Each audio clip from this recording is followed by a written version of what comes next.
So shall we go to what is emotional intelligence? When we know it is so important. First, I'd like to tell you what it is not.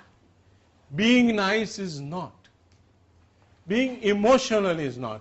You know, emotional person, thoda chan mein, you know, it's very sensitive, hurts very often, says a lot of emotional things, probably uses emotional words to blackmail you, you know, some kind of emotional blackmail. These kind of people are emotional, but they are not emotionally intelligent. Does it make a difference in your thinking? Personality has nothing to do with emotional intelligence. And emotional intelligence is not opposite of IQ. I hope all of you know what IQ is. And emotional intelligence, EQ, is the measure of emotional intelligence. So, EQ versus IQ, no, they don't, you know, they are not like on a seesaw. That means if you are highly emotionally intelligent, you're going to be low on IQ, or it's not like that. So we know what it is not. What is emotional intelligence? This is one definition of 6 seconds organization. Effectively blending thinking and feeling to make wise decisions. Simple.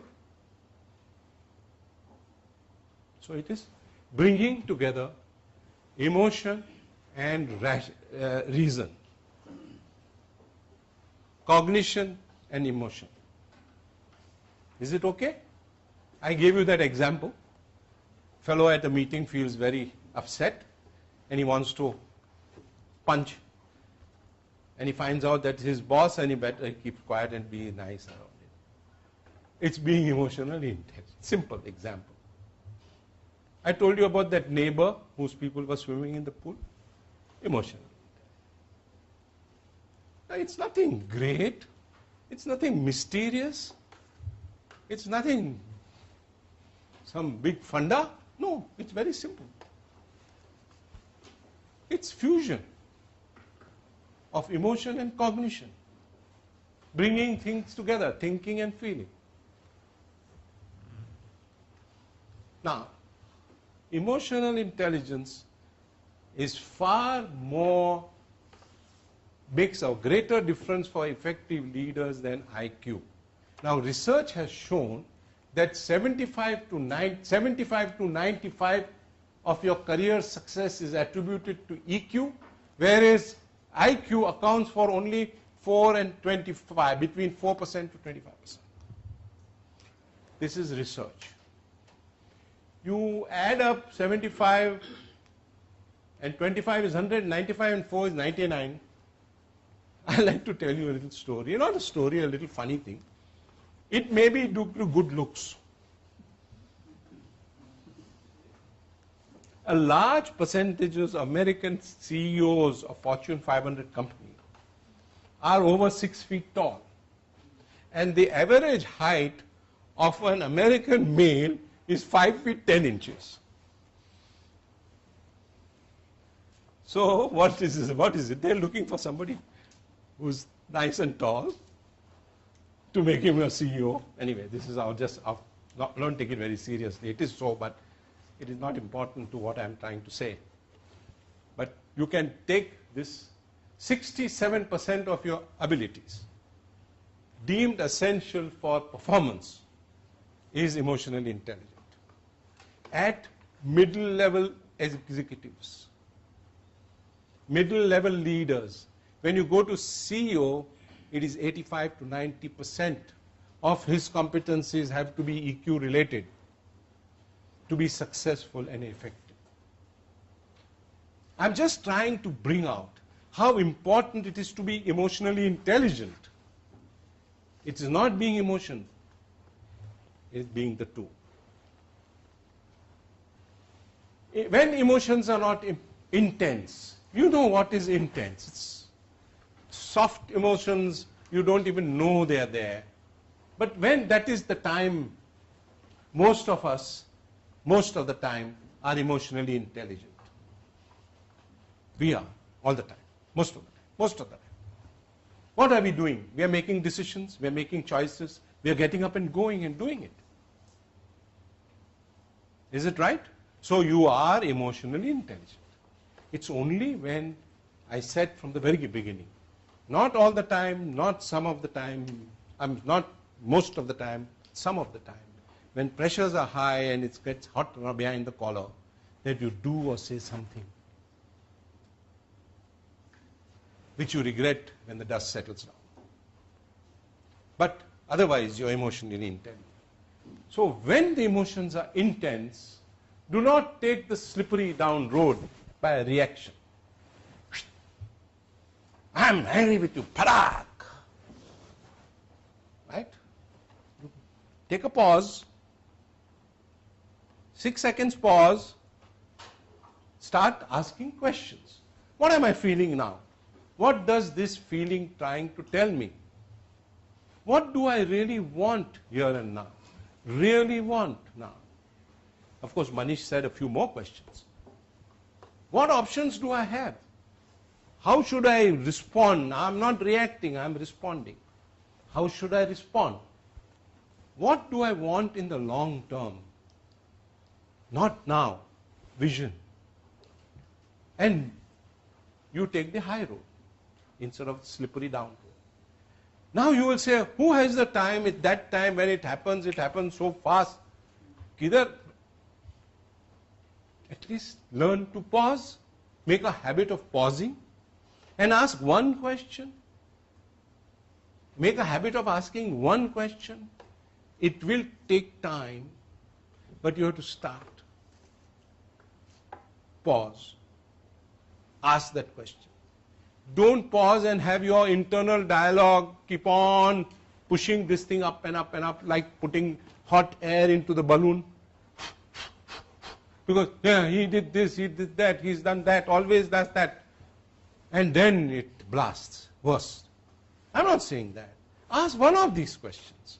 Don't let your internal dialogue make a big thing out of a molehill. Is it okay? Am I making sense? Are there any questions around this? So these two questions. Which you choose which way. You don't understand it the way you want, and it's not important. There's no sanctity about anything. Think, what options what do I really want here? Yeah, so these two questions are hard to work on, because one question says what do I want now and what do I want in long term. So KCG. Being aware, being deliberate, being visionary, being long term. I will come to that. But then, it will take a long time. But I'm going to talk about this. You see, if you do not have a long-term vision of your life, what do you want in your life? How will you measure your life? I know you're very young, but let's suppose you're 95 years old and you're breathing, heavy breathing. And you are given a chance just before you take the last breath. And what's your name? Mahesh. Dongre. Ha. Mahesh. What will you say to Mahesh? How old are you? 30. What will you say when you're 95 and just about to take your last breath to Mahesh of 30 years old? Tell me. What will you say? What is this life about? Do you have a purpose? Or is it just an existence?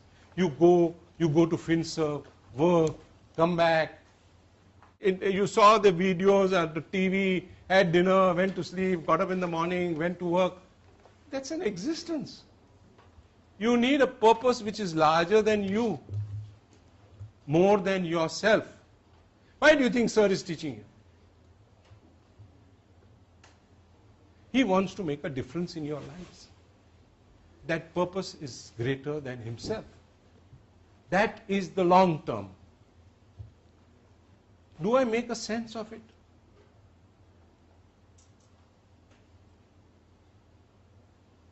How will you measure?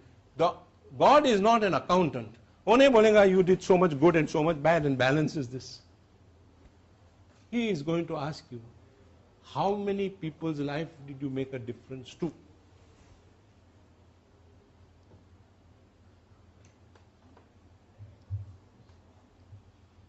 Long term. And is that long term in the short term aligned? Is your long term vision aligned with the short term? So what choice will you make? You would also like it, that choice that you make now. Suppose, let's say, you get angry with a fellow, right? And you think, what do I want? I think I need to straighten him out. ये बड़ा बदमाशी करता है. All right, with intention get angry. With intention, not with reaction. Give him hell. It's for good cause if it is. I'm not saying only purpose of this thing is intelligence is don't be reactive. And it comes, you start. All right, if you're going to a meeting and you know this fellow always, I get upset with him.